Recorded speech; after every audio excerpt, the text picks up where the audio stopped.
Hi there, it's Christy with the Chirp YouTube channel. Thank you for joining me today. This is the third in my series about sensory supports in the home.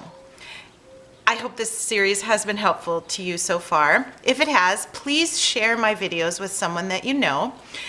I've had a lot of people commenting recently that my channel should get more attention, that I'm doing really good work here.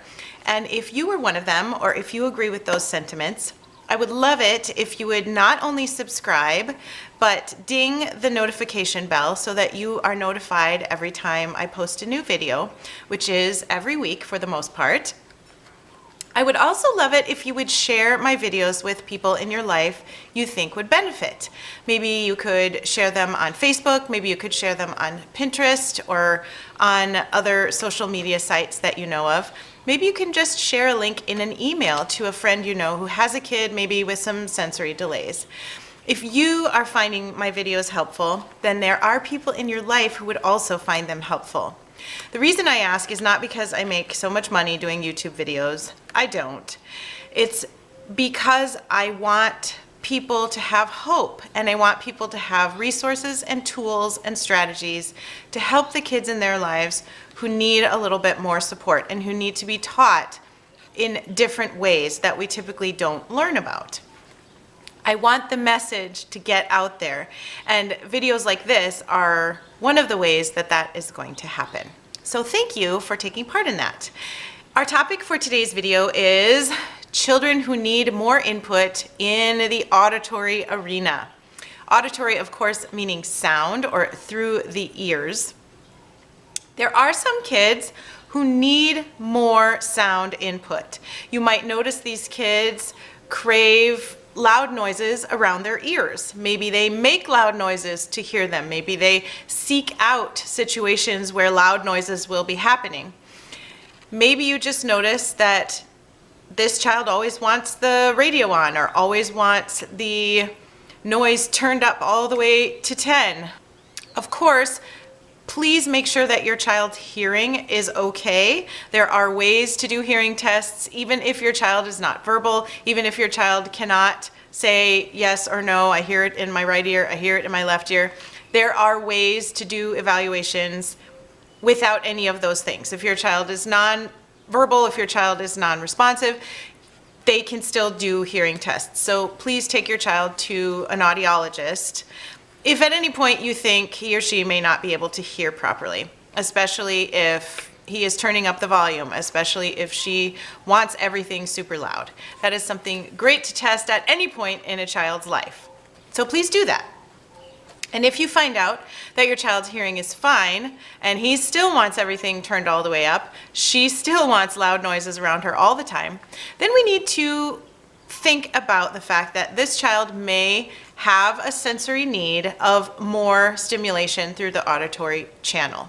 In which case, we need to think about ways to increase the amount of sound in that child's life.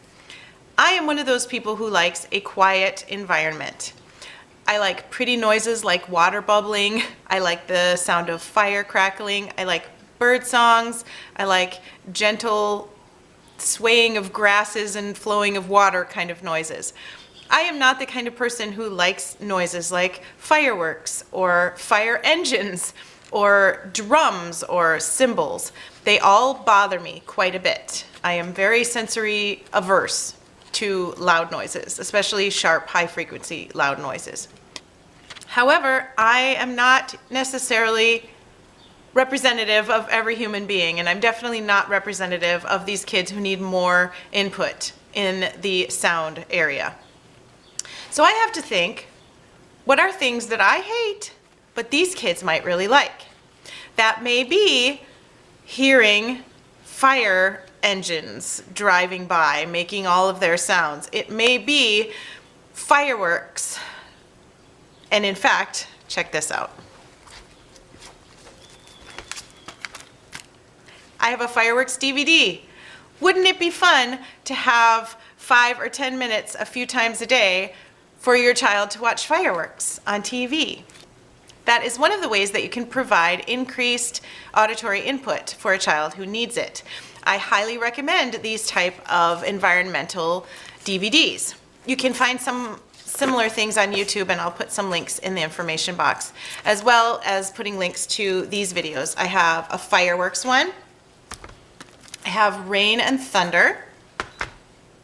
The tropical reef one doesn't have quite as much noise, but it has bubbling sounds, so that might be good in the background, maybe when a child's trying to fall asleep. Another choral one, I have a day at the beach that has lots of wave sounds. And this one has quite a few different scenarios, most of which have some sort of rushing water. These are really great DVDs for providing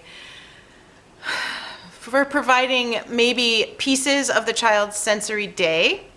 I've mentioned in previous videos, I always recommend a sensory diet, which does not mean anything to do with food. It means that throughout the day, you spread out sensory meals, which would be 10 to 15 minutes of a sensory experience that that child really needs more of. So in this case, it would be 10 to 15 minutes of sensory auditory input.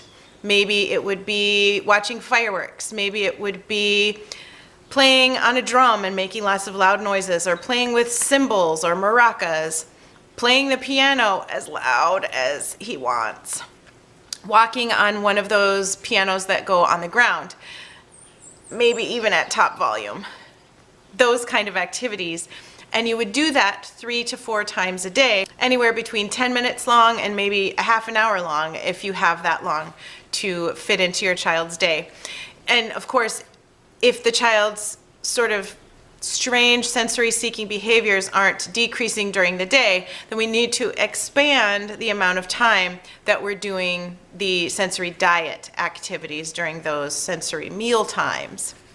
You can use these type of DVDs during those sensory meal times, but you can also use them as part of an increased ambient background noise in your home.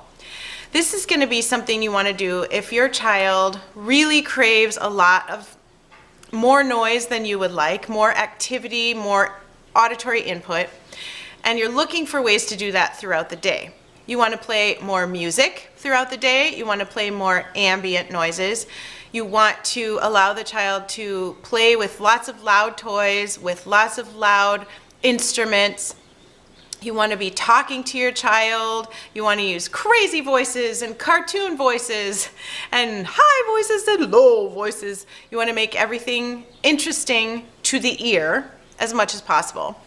And you want to make the background of your home one that has more auditory interestingness to it. These kind of DVDs are good to put in the background for that.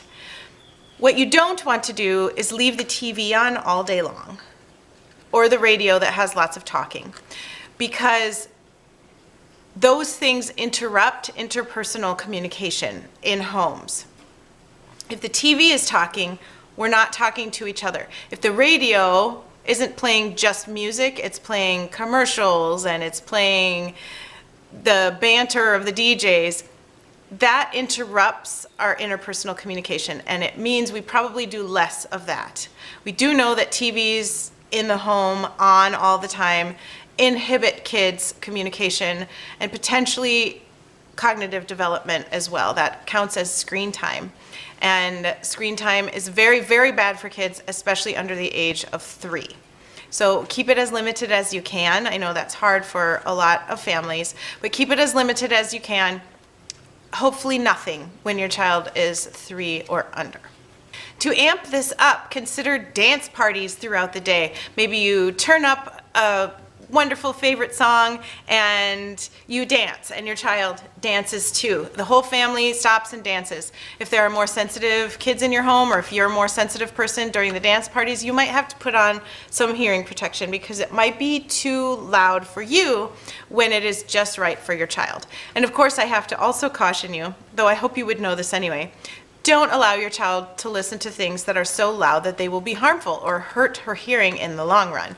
That would be counterproductive. Keep in mind here, the goal is to add noise to the child's day in ways that do not inhibit him or her from communicating and engaging fully in the world around him or her. It's very important that we add that auditory input, but we don't put other language in the way of that child communicating with me or those children communicating with each other. We need to keep the words out of it and make sure that it is ambient. Maybe it's classical music. We can listen, of course, to music that has words in it, but a lot of the time the music should not have words in it so that the children are using words on their own. I hope this video gave you some good ideas for those kids in your life who need more auditory input, who crave more noise, who crave more stuff going into their brain through their ears. Have a wonderful day. I'll see you in my next video. And keep a lookout for a special little bonus video that will offer you a secret surprise. Have a great day. Bye.